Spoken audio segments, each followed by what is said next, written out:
Olá, boa noite, bem-vindo, querido irmão, bem-vinda, querida irmã. Começa agora ao vivo pela Rede Século XXI, nosso programa onde a fé e a ciência se unem para rezar e também para se informar, para você conhecer. O nosso programa Vida e Saúde quer informar você sobre vários assuntos da nossa saúde, para que a gente possa pesquisar, nos tratar e buscar cada vez mais ajuda médica também, para oferecer ajuda para você, que sempre acompanha o nosso Vida e Saúde toda segunda-feira aqui, sempre ao vivo pela Rede Século XXI. E olha, hoje você tem que ficar ligadinho mesmo, porque o assunto que nós vamos falar hoje é depressão. É um assunto importantíssimo e que nós precisamos conhecer cada vez mais, ver os sintomas, como trata, quais são os principais sintomas da depressão. Então nós precisamos sempre nos informar melhor. E o assunto de hoje, não é o tema de hoje do nosso Vida e Saúde, é especialíssimo. Todos nós já temos, muitas vezes já passamos, às vezes por alguma situação de estresse, de cansaço, às vezes de desânimo, de tristeza. Mas será que isso é depressão? Será que nós podemos dizer que isso é depressão? Quem vai nos ajudar a refletir, a conhecer e a se informar melhor sobre esta doença é a doutora Mirelle Rezende. Ela é psiquiatra, ela está aqui já nos nossos estúdios e nós vamos daqui a pouquinho conversar com ela, também esclarecer as suas dúvidas. Você que está em casa, que tem dúvidas sobre depressão, nós também vamos esclarecer junto com a doutora Mirelle Rezende sobre esse assunto. Então você já pode começar a ligar se você tem dúvidas sobre depressão, você está às vezes fazendo algum tratamento sobre depressão, quer saber alguma coisa sobre depressão? Pega o seu telefone agora, 0800 777 0021 ou 19 3871 9620. E você pode enviar aqui a sua pergunta, pode enviar a sua questão aqui para nós, ou também, é claro, o seu pedido de oração, porque no final, sempre do nosso Vida e Saúde, nós rezamos, colocamos a sua vida em oração, tá bom? E claro, você que está me acompanhando, nós vamos, antes de iniciar o nosso bate-papo com a doutora Mirelle, nós vamos rezar, ou melhor, desculpa, nós vamos agora ouvir um VT sobre o que é depressão. Você vai acompanhar comigo agora um vídeo sobre o que é depressão. Então acompanhe comigo. Tristeza, desânimo, irritabilidade são sintomas da depressão?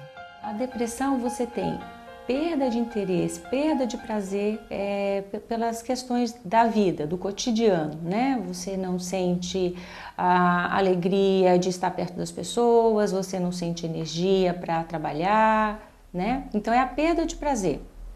Depois vem o desânimo, vem a tristeza, a falta de apetite, então vários outros sintomas conjuntamente com essa falta de prazer com a vida. Muito bem, olha, você acompanhou aí no SVT, falando um pouco sobre os sintomas da depressão. Nós vamos começar com isso, né? Primeiro, doutora, bem-vindo, viu, ao nosso programa Vida e Saúde. Obrigado pela disponibilidade da senhora estar aqui conosco e esclarecer os nossos telespectadores sobre esse tema tão importante na atualidade, não é? É muito comum hoje a gente ouvir as pessoas dizerem assim, eu estou depressivo ou estou deprimido, não é? Boa noite, doutora. Boa noite, é um prazer estar aqui com vocês, poder falar de uma doença tão grave e às vezes levada com pouca consideração pelas pessoas, né? Algumas pessoas que não passaram por isso ou que não tiveram sintomas da doença ou que não tiveram alguém muito próximo não entendem o que é a doença. Uhum. Doutor, para a gente esclarecer um pouco já de imediato os nossos telespectadores, o que a gente pode dizer, o que é a depressão, para a gente ter clareza do que de fato a gente está falando? Tá. A depressão, na verdade, ela é uma doença, né? E ela pode ser considerada um sintoma, é como o senhor disse, a pessoa pode falar, não, eu estou deprimido. E é diferente de uma tristeza normal, né? A pessoa tem que, o humor realmente ele está deprimido, existe uma perda de interesse, né? Pelas atividades que a pessoa tem prazer, pelas atividades que ela está acostumada a desempenhar, né? Pode vir acompanhado de insônia ou hipersonia, todos os dias, quase todos os dias, uma perda de peso acentuada ou um ganho de peso acentuado, perda de energia, né? Redução da libido, falta de vontade, desânimo, a pessoa realmente ela perde a produtividade dela, né? Não só na questão laboral, mas em diferentes áreas do contexto dela, né? Porque a gente, eu lá na paróquia, em contato com as pessoas, seja não só no contexto de igreja, mas na sociedade, é muito comum a gente ouvir as pessoas dizerem isso, né?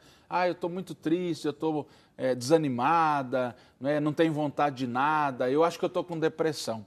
Então a gente precisa conhecer, não é, esses sintomas para que as pessoas possam dizer, não, eu posso estar com depressão, não. Nem tudo, às vezes esses sintomas que a senhora está dizendo, hoje eu estou um pouco triste por alguma dificuldade que eu estou passando, ou por um cansaço. Isso não quer dizer que eu esteja com depressão, né, doutora? Não.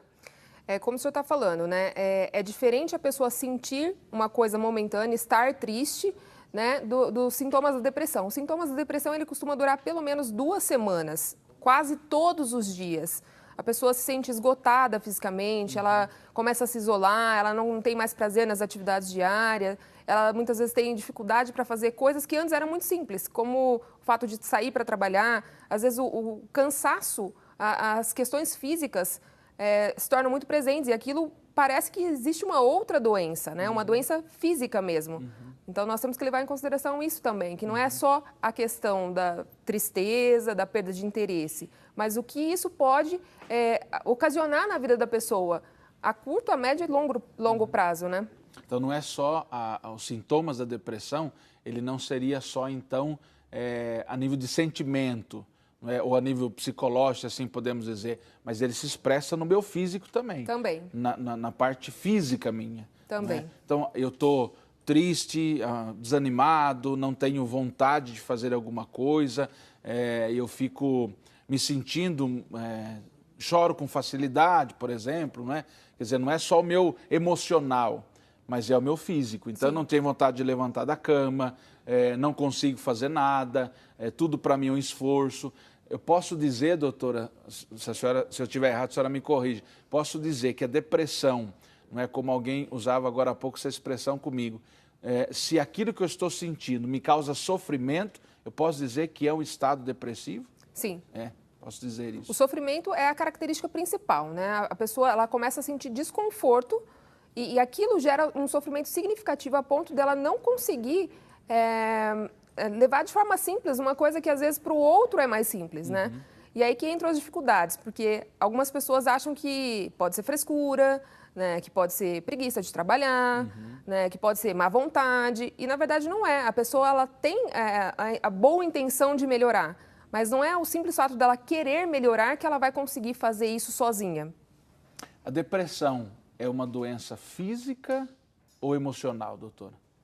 Eu acho que ela é uma doença das emoções, mas que envolve sintomas físicos também. Tudo bem, olha, que maravilha esse tema de hoje, e sério, viu, gente? É um tema sério. A depressão precisa ser tratada, não é? Depressão é uma doença séria. E a gente não pode levar na brincadeira, não, porque eu já atendi vários casos, doutor, de depressão, pessoas com depressão, pessoas que ficavam dentro do quarto, escuro, não quer sair, não quer falar com ninguém, etc. e tal. Então, você que está nos acompanhando, está rezando conosco, você que está acompanhando o nosso programa, hoje Vida e Saúde, especialíssimo esse tema, com a presença aqui da doutora Mirelle Rezende, ela é psiquiatra e vai te ajudar, não é, a esclarecer todas as dúvidas. Então você vai ligando 0800 777 0021 e você pode enviar a sua pergunta, a sua dúvida, não é, que você tem, e na medida do possível nós vamos tentar te ajudar aqui a esclarecer as suas dúvidas. Mas a gente sempre gosta de lembrar, não é? E o Frei sempre lembra aqui, que a gente tenta te ajudar, mas cada caso é um caso e precisa de uma ajuda médica, precisa que você, se tem alguns sintomas desses, procure um especialista nessa área para te ajudar, evidentemente, ver se você tem a depressão, se você está num processo depressivo ou não, evidentemente, tá bom? Nós temos pergunta, o povo na rua, vamos acompanhar o povo na rua falando sobre depressão. Acompanhe comigo.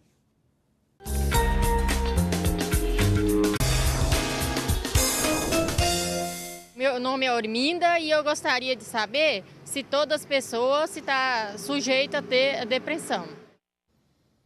Muito bem. E aí, doutora, todas as pessoas estão sujeitas a ter depressão ou depende da situação de cada uma, não é? Eu acredito que ninguém está livre de ter essa doença, né? Todo mundo, na atual condição que a gente vive, está vulnerável, né? O nível de estresse hoje é muito maior, né? As cobranças, as pressões são muito maiores. Isso pode fazer com que qualquer um de nós adoeça. Uhum.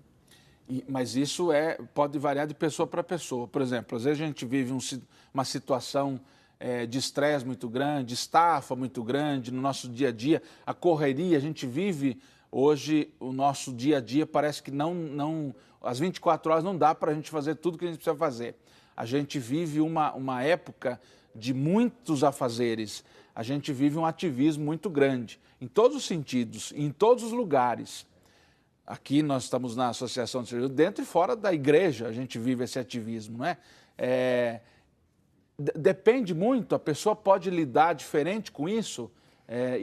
Olha, eu posso ter uma propensão a ter a depressão, mas eu lido diferente, eu relativizo muita coisa e isso passa despercebido por mim. Ou a depressão, quando ela vem por conta dessa situação, ela pega mesmo que eu tenha uma personalidade mais extrovertida, lidando melhor com as situações. Eu acho que quem sabe lidar melhor com frustrações consegue se proteger um pouco mais, né? Mas para aprender a lidar com frustração, é aí que está a grande missão, né? Às vezes a gente precisa passar por um processo psicoterápico, né? Às vezes a gente precisa passar por um acompanhamento religioso. Então, tem várias questões envolvidas, né? Eu acho que não é o simples fato das pressões, da estafa do dia a dia. Eu acho que vai da forma como cada um reage diante daquela situação. Uma situação que pode ser vivenciada por mim e pelo senhor pode ter a mesma intensidade e nós podemos reagir de forma diferente. Né? Uma pessoa com uma personalidade talvez mais forte, se eu poderia dizer assim, ela talvez tenha uma facilidade maior para lidar com aquilo. Uma pessoa mais emotiva, uma pessoa mais lábil, ela pode fazer uma tempestade num copo d'água e aquilo levá-la a adoecer. Né? Então, depende dos fatores estressores, dos fatores ambientais, do convívio familiar, depende do convívio no trabalho, né? Não é a pessoa só. Né? A pessoa não adoece por si só. Né? O contexto em que ela vive, né? As coisas que acontecem no dia a dia com ela, né? Somadas às pressões, a questão do tempo ser insuficiente, das cobranças estarem cada vez maiores, eu acho que isso facilita a propensão à doença aparecer sintomas da doença, né? Agora, doutor, existem algumas causas maiores da depressão, por exemplo, que, se é que existe, né? Ou tudo é causa, tudo é aquele start para a depressão, ou para o início de depressão, não sei se a gente pode chamar assim, não é? Mas, por exemplo, quais seriam hoje, no nosso tempo, que a senhora percebe, né, nos tratamentos, nos pacientes que a senhora tem, quais são as maiores causas desse pontapé inicial para a depressão, hoje, no nosso tempo? Olha, no nosso tempo eu poderia dizer que as questões financeiras estão bastante envolvidas, trabalho e questão financeira. Né? Outra causa são os relacionamentos, né? Os relacionamentos frustrados, desde relação pai-filho, relação marido-esposa, né? Os relacionamentos desfeitos, né? As idealizações das pessoas com relação aos outros. Né? Então, isso pode fazer com que a pessoa venha a adoecer. Tudo bem, olha, você está acompanhando conosco o nosso Vida e Saúde, nós estamos começando ainda o nosso papo aqui com a doutora Mirelle Rezende, ela é psiquiatra, ela está nos ajudando nesse pontapé inicial, o que é a depressão, quais são os sintomas principais ou iniciais, que podem nos ajudar até a olhar para a gente mesmo e ver como é que está aí a nossa vida, como estão as nossas situações, não é? Como é que a gente vai lidando com as situações no dia a dia da nossa vida. Será que a gente pode dizer que eu estou com depressão ou não? Será que eu preciso de alguma ajuda? Será que eu preciso procurar algum médico? Né? A gente não pode lidar com isso com tanta tranquilidade assim e também dizer, eu estou um pouco triste hoje, eu estou com depressão. Não é assim, não é? Então, é preciso que a gente conheça. Então, você está tendo essa oportunidade com esse tema muito importante hoje, no nosso Vida e Saúde sobre depressão. E você pode participar. Você, nosso convidado também especial aqui, para trazer sua pergunta, sua dúvida. E você que está ligando, tem presente para você. No final do nosso Vida e Saúde, nós vamos sortear o livro Combatendo a Depressão, um roteirinho que te ajuda não só a rezar a sua situação, mas também a conhecer melhor, não é? A vivenciar a experiência com Deus através também da oração, mas, é claro, do seu tratamento que você já faz. Então, esse livro que você está vendo aí, daqui a pouquinho vou mostrar para você. Já mostramos aí, não é? O livro Combatendo a Depressão. Você que participar, que ligar, no final tem sorteio para você, tá bom? Doutora, eu estava falando aí de tristeza, não é?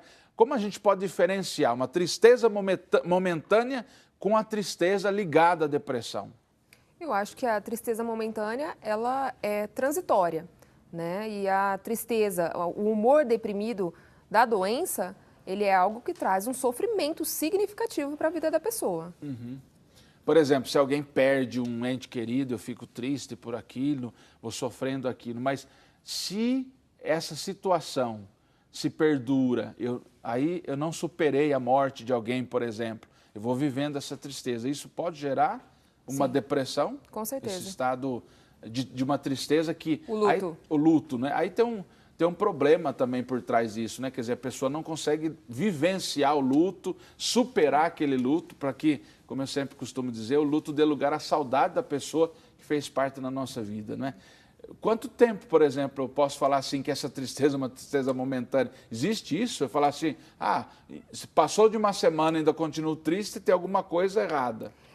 É mais aceitável os primeiros 30 dias, né, os primeiros meses. Uhum. Mas é difícil você quantificar o tempo de um luto, né? Você falar isso para uma mãe que perdeu um filho de forma traumática, ou para uma pessoa que foi casada há 50 anos com outra e o companheiro a deixou. É difícil você estimar um tempo preciso, né? Mas eu acho que a persistência dos sintomas é que vai determinar se ela precisa de um acompanhamento, né, para poder elaborar melhor esse luto. Uhum. E a partir daí, tomar lugar à saudade, como o senhor falou, ao invés de ficar aquele sofrimento, aquela angústia, né, porque a gente consegue evidenciar o sofrimento através da angústia que o paciente muitas vezes traz para a gente, na maioria das vezes, chega antes até vocês, né, os líderes, e depois, muitas vezes, vocês mesmos acabam pedindo uma avaliação, encaminhando para a gente poder ajudar essas pessoas. Então, eu acho que vai do sofrimento e da angústia de cada um. Isso é importante que a senhora está dizendo, doutora, porque muitas vezes eu como padre e líderes religiosos, de uma maneira geral, as pessoas vêm procurar a gente, né, por causa de alguns problemas, situações e tal, e aí é importante a gente saber distinguir o que é uma coisa de outra, para a gente poder encaminhar, porque, claro, a oração ajuda, mas não só, não é? Tem algumas situações, não é, alguns casos que a gente precisa de um acompanhamento psicológico ou psiquiátrico ou de um tratamento médico, mais um medicamento que possa ajudar a pessoa a sair de uma situação mais de prostração, às vezes, desses sentimentos ruins que a gente vai, não é? Mas é importante a gente olhar isso daí, não é? Agora, é importante, doutora, para a gente fechar um pouco esse primeiro momento de introdução, não é que nós estamos fazendo? Posso fazer um parênteses? Claro, claro. Eu acho interessante lembrar assim, que a maioria das pessoas que segue alguma religião, que estão, né, sob supervisão de algum líder religioso, muitas vezes elas se sentem constrangidas pelas próprias pessoas que convivem com elas a dizer, eu preciso de uma ajuda de um profissional, de um psicoterapeuta, de um psiquiatra. E é importante essa parceria, né, que eu venho observado, e até achei interessante a proposta do programa, né, de convidar médicos psiquiatras, né, porque existe assim, uma coisa meio separando a ciência da religião, e eu acho que não é bem assim. Na maioria das vezes a gente percebe que as coisas chegam a vocês antes e depois a nós. Né? Então é importante dizer isso, que as pessoas realmente não se sintam constrangidas de reconhecer que precisam de ajuda, de seguir uma orientação, você está precisando de ajuda, busque, né? E a pessoa reconhecer a importância disso e ver que pode ser ajudada. Porque eu particularmente, eu tenho pacientes que passaram 10, 15 anos em sofrimento, sem falar nada para ninguém, muitas vezes se sentindo constrangidas até de abrir isso dentro da própria família, de comentar com o esposo, com a esposa, com os filhos e poder pedir ajuda, porque as pessoas muitas vezes não entendem isso e acabam falando aquilo que a gente comentou no começo, né? Não, isso vai passar, isso não é nada, levanta a cabeça, bola para frente, e as coisas não são bem assim. Claro. E a gente sempre tenta dizer aqui, doutora, para a gente trabalhar junto essas duas coisas. É importante a oração, porque eu ajudo, não é? Ajuda a me levantar pela graça, pela fé, me fortalecer, mas também tem outro lado do tratamento médico, não é? Da orientação médica, de um especialista, não é? Que vai me ajudar, evidentemente, não é? Então, a gente sempre costuma dizer que a fé e a espiritualidade nossa, é claro, não é? Nossa e a medicina caminham sempre juntos, não pode caminhar separado, não é? E muita gente tem essa dificuldade mesmo, né? De, será que eu vou? Que nem a senhora é psiquiatra. Psiquiatra não trata só louco? Eu não sou louco, eu não preciso ir atrás disso, né? Eu rezo, a gente precisa sempre, não é? Sempre, não é? Esse é um tabu que é muito difícil a gente conseguir superar. Exatamente. Né? Então, a gente se sente grato e lisonjeado quando alguém que é um líder religioso pode, assim, de certa forma, dar um respaldo para a área científica e saber que isso pode ser importante para a vida da pessoa. Claro, com certeza. Muito bem, mais sobre depressão no próximo bloco. Você vai ligando, o assunto está começando. Estamos esquentando os nossos motores. Você vai ligando e participando. Sua dúvida, traz aqui, a gente vai tentar ajudar você também. 0800 777 0021. Não saia daí, é o tempo de um cafezinho. Nós já estamos de volta.